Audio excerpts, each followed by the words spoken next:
Sorry. Science follows where the evidence leads, and there's human error in science, but it gets corrected over time. It is a in the long term, it's a reliable way of finding answers about the world. There's no assertion of absolute certainty in science. No. There's and the no testable claims thing is very important, right? Follow. Because it says, okay, I got a theory, it makes this testable claim, and it could be proven wrong tomorrow, right? These theories are very vulnerable in the sense that any evidence that counteracts it makes that theory false. Yeah.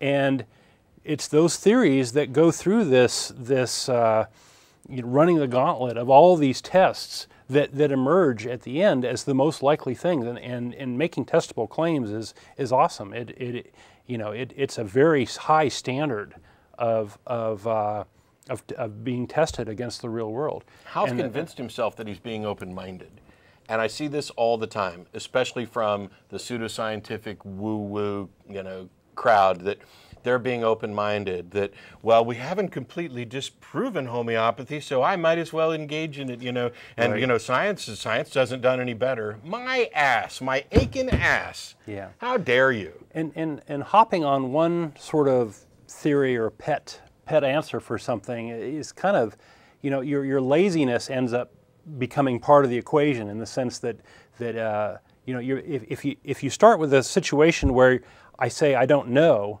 then I'm not making any decisions based on false. Yeah. But if you start with the decision, oh, my little pet answer is the right one, and I'm going to be lazy and not investigate it further, then you go through life making decisions based on this false thing, and your decisions affect you and other people, and that's where the problem is. Yeah. You can believe whatever you want, but once it starts affecting other people, then you're doing them harm. Yeah, I thought I hit it nice and hard when I said, the issue of, for example, I'm going to believe that this causes diseases and bloodletting is the solution. And then immediately after saying that, it was like, well, I don't see the harm in believing whatever until... How can you not see the harm there? There's something that goes on in the mind of many theists, many religious supporters, not all. I'm not going to necessarily paint everybody with one brush. But in the mind of people who have engaged in pseudoscientific nonsense and woo and religion, etc. And it's an error that I was prone to, that I think almost any believer would be. I have no idea exactly what it is. I've tried I don't know how many different ways to find it. And we're beginning again with this, do you care whether or not your beliefs are true? And of course, everybody is going to answer yes, or almost everybody's going to answer yes to that question. Of course I care. And then, for whatever reason, when you attempt to demonstrate that they haven't followed the rigorous standards by which we would normally determine whether or not something's true, they don't see it. Yeah. And I think Hal was a perfect example, because he's convinced himself that his approach is as scientific as any other. Mm-hmm. And that it's not. No. I mean, no. It's like, rolling a ball around the table and then claiming that, it's just as good as juggling 5 broken glasses. It's, it's not the same. Yeah. Apples and oranges. Well, and again, the honorable thing is to say you don't know, and find and do the due diligence and find out the best answer based on evidence. Well, before I continue to sweat like crazy under the studio lights, I guess we'll go on to David in Cincinnati. Hello, can you hear me? Yeah. Hey, David, how are you? Not bad. How about yourself? Good. Hot. Good. I think, Matt, you demonstrated great patience. Well, I lost it. On the standpoint of your what you said in the beginning of the show with that guy. But the reason I'm calling, I had a question for you. I had an experience. I had a miraculous experience yesterday. I was driving to the park, and I looked up at the clouds, and I saw the Cookie Monster. And I mean, it was the Cookie Monster, and he was looking right at me. And I thought, and I was wondering. So Sesame Street must be real. Why is it that when we see things like that, the Virgin Mary in the sky, or Cookie Monster, or whatever, why is it that we always see, as humans, not just religion, or religious people, why is it that we always see iconic figures like, Mickey Mouse or Pluto or Jesus? Why don't we see Spot, our dog, or Steve, our best friend, or our deceased mother? I'd argue that on occasion we do. I mean, Beth has a great photo on her Facebook that's just a smiley face. It's just an abstract smiley face. I remember people would see bunnies or horses or animals and whatnot. I think this is a little bit of confirmation bias or reporting bias in that the ones that we're going to hear about on the news are somebody seeing, the Virgin Mary and a piece of toast. If somebody sees, a bunny rabbit and a piece of toast, it's probably not going to get any press. Sure. Yeah, so there is this idea that that religious figures are more significant, and they're more significant to more people. And if you see something that somebody else can see too, then you get this snowballing effect, this mob psychology going. So it's sort of two things at play here. One is the fact that we can see patterns and things, and all these images and things that we're exposed to. If you're exposed to Mary all the time, then you're going to see Mary in lots of places. That's one effect, and the other is the mob psychology of oh, this is significant, and oh, do you see it too, and are you blessed, and all this stuff, and then it snowballs and gets into the press or whatever. Yeah, I love reports of pareidolia, and that's the official name of it. And Phil Plait on his blog will occasionally run one when it hits press, and he will occasionally run some that he sees and what they are. In a picture of the terrain on Mars or the moon or whatever, he'll see something, and it won't be religious in nature. And by and large, sometimes I think that those reports end up being better and more convincing. I mean, I've seen pictures of this is Jesus in the wood grain on my bathroom door, and it looks shockingly unlike what it's supposed to be. And yet I've seen others where it's like, hey, is that photoshopped? And it's because we're all prone to seeing those patterns. My favorite is Jesus on the butt of the dog, but if you haven't seen that one, go look for it. It's a hoot. Anyway, I had to throw that out. Okay, I just wanted to throw that at you guys. You know what'd be cool? You know what'd be cool? To see a pine cone in a piece of toast. There you That's go. Right. And it would have to be deeply religiously significant for some reason. Cool. You can use your imagination to make up a reason. Yeah. Hey, well, we went on so long with one call that I hope we've wrapped yours up nicely and can move on. Okay, thank you. Great. Thanks, David. Bye.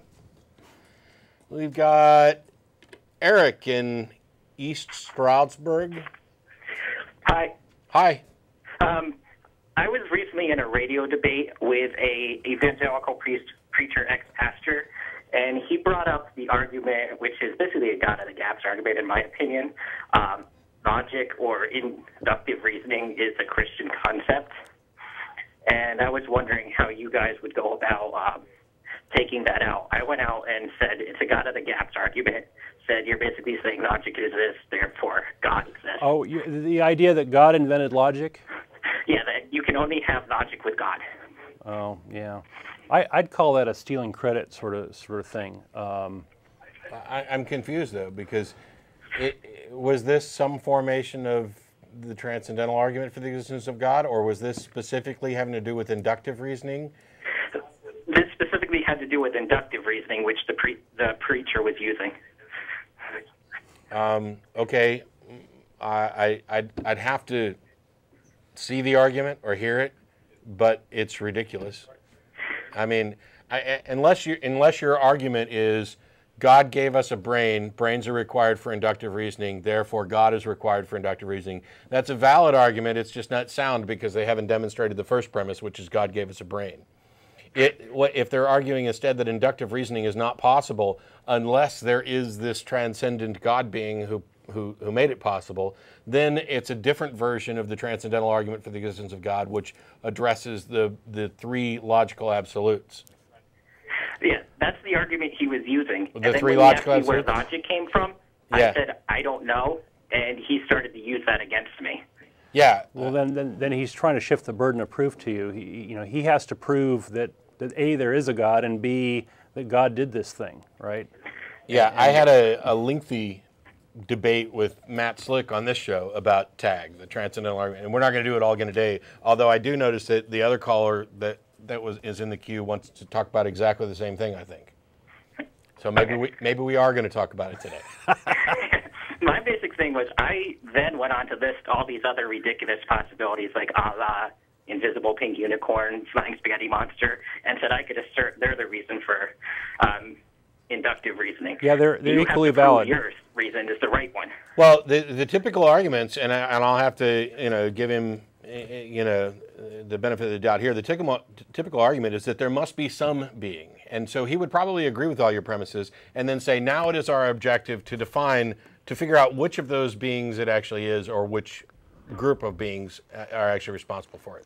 So I think your approach would end up giving away the farm, because we don't need to concede that much. They need to make their case that the nature of logic, or that the existence of logic, is contingent upon some transcendent being, and I can defend that it's not, and have. Well, I think what I actually said was, if we concede that something created this, we still don't know what it is, but we can't even concede that. Yes, and that's a perfect point to make. That at the end of the day, for example, with Matt Slick's formulation of tag on his website, at the end of the day, even if I were to concede all of his points, all it gets to is at some point there must have been a mind that is ultimately responsible for the nature of logic. It tells us nothing at all about the nature of that mind, whether it still exists, or whether it's tied to Jesus, Allah, the bunny rabbits. It reminds me in a few ways of the various cosmological arguments, like Kalam, which is going to eventually posit that there had to be something at the beginning. And even though the arguments are flawed, both Tag and Kalam are flawed, and we can point those out. Even if they were true, they do not justify, they do not support what the individual presenting the argument believes, because it's possible that even if it were logically true that there had to be a first cause that had to necessarily be something godlike, that doesn't mean it still has to exist. It could have burnt itself out in the process of creating these universes. So they then have to come up with a whole new argument that demonstrates what they're saying. And the funny thing, the thing that I've been, somebody suggested I do, and I've done it since, is ask these people who are presenting the transcendental argument for the existence of God, the Kalam cosmology, anything like that. Is this why you believe? Was this the thing that convinced you? Or, in fact, do you believe for other reasons, and now you are positing these arguments to kind of reinforce your own delusion and attempt to convince others who would not be convinced by the gullible, asinine crap that convinced you in the first place? You can phrase it slightly different. You might be more diplomatic. But I probably would phrase it that way if it wasn't like a public debate that I was having there. Yeah, I mean, granted, I've got a couple potential public debates coming up in the fall semester. You can believe that I will certainly be more diplomatic. I'm having fun on the show. I'm not mad. I'll get frustrated, but it's about entertainment, because if I sat here and did the dry crap that goes on at debates, none of you guys would be watching. That's for sure. Yeah, it was kind of disappointing because I was invited by the preacher onto his radio show. So. Yeah, and I wouldn't be doing this because it wouldn't be any fun. I like to actually have fun when I do this. Well, it sounds like you've done a lot of homework for that. I mean, these debates, they can be very challenging because there's a lot of rhetorical tricks that are used, and if you're arguing honestly, often it's easy to get tripped up by those, so there's quite a bit of showmanship that goes on in these sorts of things, and it's very easy to come out looking like you're an idiot, or you get wrapped around some niggly thing, and the preacher or whatever looks good because they spewed so much BS that you haven't had a chance to respond to. So it's a kind of a dangerous thing to be doing. So you got to be well prepared. I admit he got me a couple of times, but he also brought up the moral argument. So I got him to say on air that it was perfect to rip pregnant women's stomachs open with swords because Hosea said so. Great. Okay. Well, good for you.